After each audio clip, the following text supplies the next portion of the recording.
Welcome to our channel, Civil Services Times. I'm Vishi Singh Raj, Executive Editor of CST Magazine. I'm again emphasizing that history holds a very important place in UPSC Civil Services exam, both prelims and mains. History does not mean only modern India. History includes entire ancient, medieval and modern India.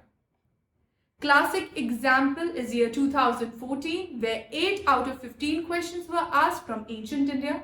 Year 2016, 6 out of 14 questions were asked.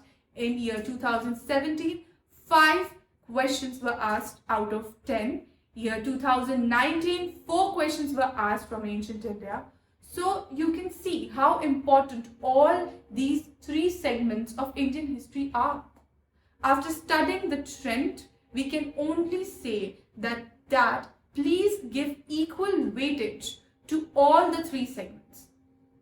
I have come across so many aspirants in past few weeks who are giving prelims by just studying or relying on modern India for Indian history segment. It is my sincere advice to all the aspirants to study ancient, medieval and modern Indian history completely and at par to each other. So coming to our topic, in our previous video we discussed about Mauryan administration focusing on Arthashastra. Today we will outline post-modern period, Gupta period and post-Gupta period with special emphasis on Indian feudalism. If you like our content, please like, share and subscribe our channel and hit the bell icon for updates. The topic of the next video will be discussed by the end of the video. For prelims examination, Civil Services Times have designed test series in set of 10 booklets which is available on our website www.civilservicestimes.com, and also Civil Services Times is relaunching its online interactive 1-to-1 mains test series in November 2020 by CST's Chief Editor, Mr. Vivek Israj, who is pioneer of mains test series since 1998 with over 500 selections in the past. You can visit our website www.civilservicestimes.com for contact details.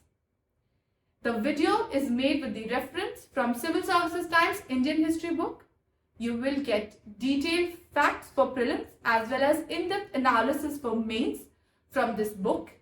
You can purchase CST's Indian History book from Amazon.in or directly from us through our website www.civilservicestimes.com, and the link of the book is given in the description box down below.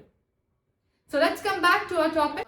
Post-modern, we see the rise of Sungas, Kannavas, Indo-Greeks, real Indo-Greeks, Parthians, Kushanas, Satavahanas. In later Satavahana, we see re-establishment of Nahapana in 1st century BC, often known as Gautami Putra, Satkarni or even Ek Brahman. For details, please refer to Civil Services Times Indian History book, page number 79. Coming to our topic of Gupta Era, which is 319 CE to 467 CE, that is the common era. The questions that have come from the topic are on the screen along with the sources. So there are two questions. So you can see the questions that were asked from the topic on the screen and the source along with the source from our Civil Services Times. So coming to our topic, Gupta period, it was established by Shri Gupta. Noted ruler of this dynasty are Chandragupta I, Samudragupta, Chandragupta II, Skandagupta, who was the last emperor of Gupta dynasty. Highlights of the Gupta age include 1. A lot of cultural development took place. Literary sources like Mahabharata and Ramayana were canonized during this period. 2. Gupta discarded the modest title like Rajan and adopted title like Maharajadhiraja. This includes strong courtly culture. 3. Gupta period produced scholars such as Kalidas, Aryabhat, Brahmamira, and Vatsyayana, who made great advancement in many academic fields. The period gave rise to achievements in architecture, sculpture, and painting. Important cultural center established the region as a base that would influence nearby kingdom and regions in South Asia and Southeast Asia. The Puranas, earlier long poems, are also thought to have been committed to written texts around this period. Gupta, post-Gupta Indian feudalism. Now we are emphasizing on the feudalistic dimension of Gupta period. Gupta age, which is called the golden age in terms of beginning of temples, architecture, trade, currencies, literature, but in many respects was also the beginning of mixed tradition, which is still affecting us in shaping our behavioral patterns and mindset. And one of them was the process of intensification of land grants to religious beneficiaries. The Gupta administration first transferred the fiscal rights of collecting the taxes to the various religious beneficiaries, but gradually also transferred the administrative rights. The abandonment of both fiscal and administrative rights pushed the decentralizing tendencies in administration to the optimum level. The growing role of the shrines or the guild system also affected the monopoly of the state over trade activities in regulating their affairs. Now, shrine system and or guild system started to act like a curtain in course of time. In this way, unlike Mauryan centralization, the state gradually gave up their land revenue collecting rights and at the same time did not care much about the law and jurisprudence in these areas. So, this way, these land grants known as Brahmadaya or Agrahar led to the emergence of the unprecedented system, which can be very closely equated with the European feudalism. In a typical European feudalism, the landlord was the sole dispersal in the lives of the serfs. But the serfs were equally important for the landlords. The landlords was totally dependent for their taxes and labors, and the serfs were dependent for their security.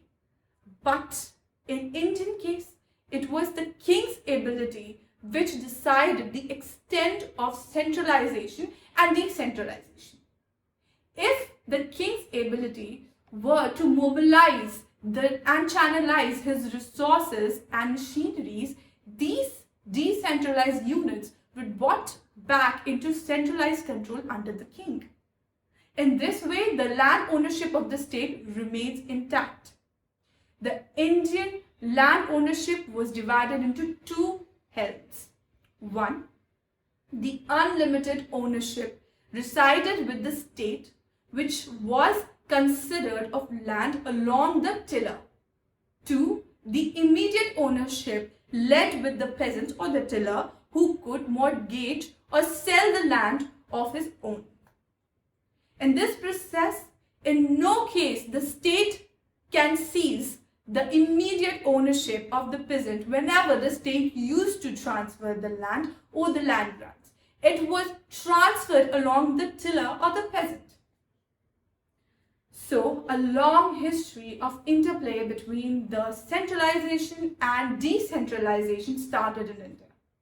King used to divert his entire resources in centralizing the power in the process of controlling of the intermediaries was the main task. But the process of decentralization, once which began in post-Maurya, continued till the time of Alauddin Khilji in the 13th century. The Harsha period further saw the trend of decentralization. It simply means that India saw the emergence of a more perceptive trend of regionalization and localization. This was impact of cultural trends and considerably shaped the social formation in India. The growing diversity could also be seen as a result of this process of decentralization. Collapse of Gupta could be attributed to their weak centralization, which was leading to a partialization of sovereignty and creating divisive and secessionist tendency, thereby jeopardizing the sovereignty of land. They did not even have large army and troops. These army and troops were supplied by the feudatories, who were their main sources. The Gupta did not possess an elaborate or organized bureaucracy either. Moreover, increasing granting of land also led to social tension. The imposition of forced labors, that is Vishti, and several taxes of Gupta period led to their considerable exploitation. After Gupta period and coming up of Harsha, we see excessive decentralization of administrative authority was caused by the administrative immunities to the priests and the temples. The abandonment of both fiscal and administrative rights considerably reduced the centralized state to the level of decentralized states. The fiscal consciousness accompanying the land grant, including the transfer of royal rights over salt and mines, which were royal monopolies of Mauryan states after the Mauryan king assumed the title like Maharaja Dhiraja. At the same time, we have reference of lesser kings known as Maharaj and Rajas, which suggest that the internal administration of the area was carried by the lesser kings or the feudatories. The leading feudatories of Harshas were Bhaskar Varma, Dhruv Bhatta, Purna Varman and Udita. Only a small portion of empire which was under the direct control of Harsha, the administrative hierarchy, was specifically akin to that of the Mauryas. Amongst the high imperial officers of Harsha's court mentioned in the Harsha Charita are the Foreign Affairs Commander-in-Chief, Chief of Palace Guard. The Harsha's time, high officials were not paid in cash to their service of the state, but were compensated by ways of offering 1/4 of the royal revenue. In the areas administered by Samantas, the emperor realized annual taxes from them and not from the subjects. The whole empire was divided into a number of provinces or bhukti or desh. The province was divided into a number of districts called Vishya or Pradesha. The officers in charge of the district and yet a higher provincial officer was linked between the local administration and the center. The district was divided into a number of tehsils or patak, and the patak was divided into a number of gram. The provincial administration of Harsha was very much different from that of the Mauryans. The provincial government was not uniform, and the office of the head of the province was hereditary. He was only responsible for the revenue payment and was completely dependent in the internal administration. The people of the province were not able to establish a direct relation with the state. So, in our next video, we will discuss Sangam age, Vaishnavism, Shaivism, and different forms of bhakti. For the latest edition, e-magazine, books, special editions, please visit www.civilservicestipends.com. We are also available on amazon.in. Thank you.